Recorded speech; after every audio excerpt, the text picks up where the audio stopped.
Hello students, Sajid sir एक मरतबा फिर उर्दू खुतूत नवेसी लेटर राइटिंग इस क्लिप के साथ आपकी खिदमत में हाजिर हैं। एसएससी टीएस सिलेबस में खुतूत नवेसी यानी लेटर राइटिंग के क्वेश्चन आते हैं, तो इसको मैंने अब आपके लिए शुरू किया है। इस क्लिप को गौर से देखिए और बिगिनिंग में स्क्रीनशॉट ले लीजिए, पूरा स्क्रीनशॉट ले लीजिए। मैं हट जाता हूँ, पूरा आंसर आपके सामने मौजूद है। पहले आप स्क्रीनशॉट ले लीजिए स्टूडेंट्स, पूरा कंप्लीट स्क्रीनशॉट लीजिए। 1 2 3 स्क्रीनशॉट ले लीजिए, ताकि बाद में फ्लो ऑफ एक्सप्लेनेशन में अगर हम भूल गए बोलना तो फिर आपको स्क्रीनशॉट नहीं मिलेगा। स्क्रीनशॉट ले लीजिए पहले। चलिए इसके बाद अब शुरू करते हैं। खुतूत नवेसी बड़े आंसर्स में आता है। अब इसके जो चेंज मार्क्स है, इसमें ज़्यादा मार्क्स वाला क्वेश्चन है। पहला सवाल, अपने वालिद को ख़त लिखिए और इम्तिहान की फ़ीस मांगिए। तो पहला जो ख़त लिखना है वालिद को लिखना है।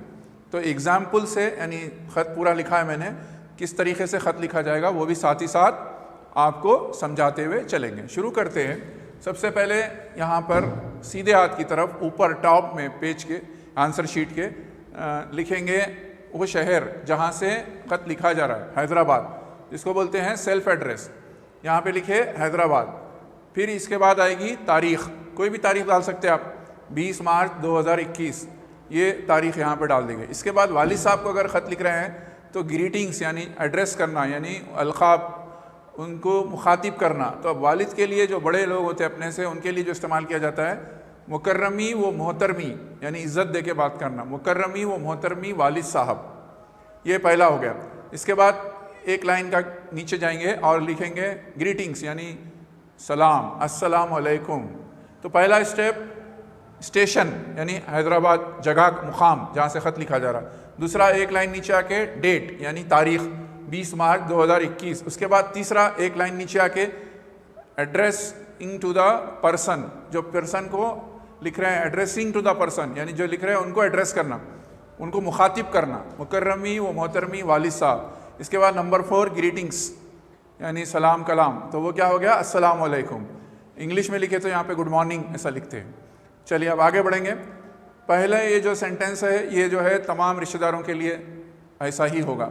खैर खैरियत, मैं अल्लाह के फजल व करम से खैरियत से हूँ और उम्मीद करता हूँ कि आप और घर के सब लोग खैरियत से होंगे। तो स्टूडेंट्स, ये पहला जुमला जो है तमाम खुतूतों में वालिद को लिखें, वालिदा को लिखें, बड़े भाई को लिखें, ख़ानदान के किसी भी रिश्तेदार को लिखेंगे तो ये जुमला ऐसे ही आएगा। दोस्त को लिख रहे हैं ख़त तो भी यही आएगा कि अपनी खैरियत बयान करना और सामने वाले की खैरियत पूछना। ये कॉमन सेंटेंस यानी ये जुमला जो है आम तौर पर यही इस्तेमाल होता।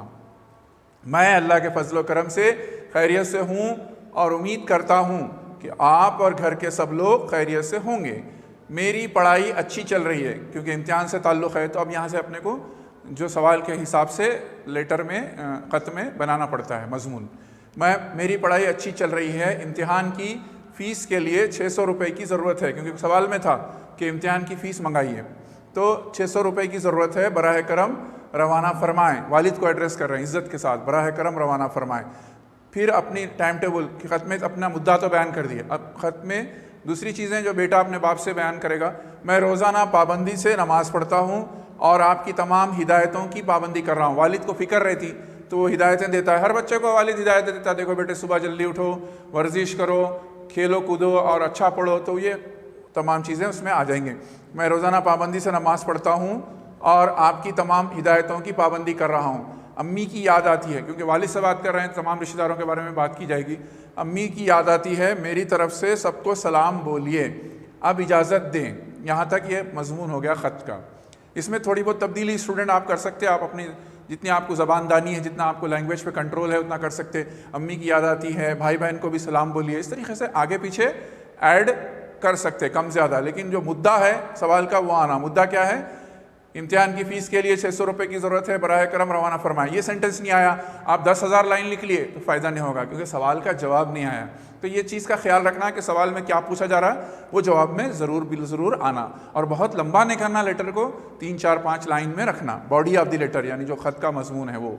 अब यहाँ बॉडी ऑफ द लेटर यानी ख़त का मजमून ख़त्म हो गया। अब एंड ग्रीटिंग यानी ख़त्म करने के लिए जो लिखे जाएंगे लफ्ज़, अल्लाह हाफिज़ उसके बाद उसके एक लाइन नीचे ये क्या है, एंडिंग ग्रीटिंग्स, वक्त आपका प्यारा बेटा, कुछ भी एक नाम लिख सकते आप, या फिर XYZ भी लिख सकते, या स्टूडेंट के ऊपर है, अपना असली नाम अवॉइड करना, क्यों लिखना।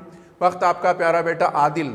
अब ये है टू एड्रेस, टू एड्रेस यानी जहाँ पे जाने का है, ज़िला वरंगल, ताल्लुक़ा सलाखपुर, तो ये वहाँ पे वालिद का एड्रेस है, वहाँ पे जाएंगे आप। ये क्या है, ये लिखने वाले का एड्रेस है हैदराबाद, ये जो एड्रेस है ये लिखने वाले का एड्रेस है। बच्चा हैदराबाद में है, वालिद जो है ना ज़िला वरंगल में है, वहाँ पे वो बच्चा पढ़ने के लिए आया हुआ है, या हैदराबाद से रह के वो वहाँ पे ख़त लिख रहा, तो ये इस तरीके से होगा। अब ये लेटर के अंदर जो मेन पॉइंट्स है, सवाल को देखना, इम्तिहान की फ़ीस मांगी है तो यहाँ पे आ गया, और ये वालिद साहब को लेटर लिख रहे हैं तो ये मेन पॉइंट्स सेम रहेंगे, ये पॉइंट्स एज इट इज़ रहेंगे। हैदराबाद 20 मार्च 2021, ये लेटर में आप डेट को बदल सकते हो, आपकी मर्ज़ी पे है। ये एड्रेस भी बदल सकते हो आप, कौन सा भी एक ज़िला कौन सा भी लिख सकते हो, ये अपनी मर्ज़ी पे रहता। यहाँ हैदराबाद लिखे, वहाँ पे भी हैदराबाद लिख दिए तो हैदराबाद में रह के हैदराबाद में ख़त लिखे जैसा हो जाता है। ऐसे गलतियाँ नहीं करना। और किसी जगह पे कोई डेट मेंशन करना है, डेट मेंशन करी हुई है सवाल में, तो फिर उसके हिसाब से लिखना पड़ेगा। तो अब जो मेन पॉइंट है, मैं अल्लाह के फजल करम से खैरियत से हूँ, उम्मीद करता हूँ आप और घर के सब लोग खैरियत से होंगे, सेम रहेगा। फिर बाकी बॉडी ऑफ द लेटर में हिसाब किताब से मेरी तरफ से सबको सलाम बोलिए, अब इजाज़त दें, ये भी सेम रहेगा, एंडिंग ये सेम रहेगा, बीच में चेंजेस करना रहेगा। अल्लाह हाफिज़। वक्त आपका प्यारा बेटा, वक्त आपकी प्यारी बेटी, अगर गर्ल लिख रही है, लड़की लिख रही है तो वो भी लिख सकते हो आप, ऐसा कोई मसला नहीं है। और नाम बना सकते हो, नाम अलग भी कर सकते हो, कोई भी एड्रेस आप बना सकते हो, बिल्कुल सही एड्रेस है ना, हाउस नंबर है ना, ऐसा कंफ्यूज नहीं होना स्टूडेंट, वो अपने को जो समझ में आया वो लिख देना। अब ये करना क्या है आपको, एक मरतबा फिर मैं हट रहा हूँ, पूरा स्क्रीनशॉट लीजिए और इसको अच्छी तरीके से सुनिए, देखिए, कॉपी कर लीजिए, प्रैक्टिस करिए, एक मरतबा इसको अपने आप से लिखने की कोशिश कीजिए। कुछ इधर उधर हो जाता है, कुछ अल्फाज बदलते हैं, कोई फ़र्क नहीं पड़ता, आप मेन मुद्दा और एंडिंग और स्टार्ट बराबर ला सकते हैं या नहीं, ये देखिए। अब इस मुझे इजाज़त दीजिए, शुक्रिया, और वीडियो को देखते रहिए, चैनल को शेयर कीजिए, सब्सक्राइब करिए और इसको फैलाइए। स्टे फिट और stay healthy and work hard. Thank you.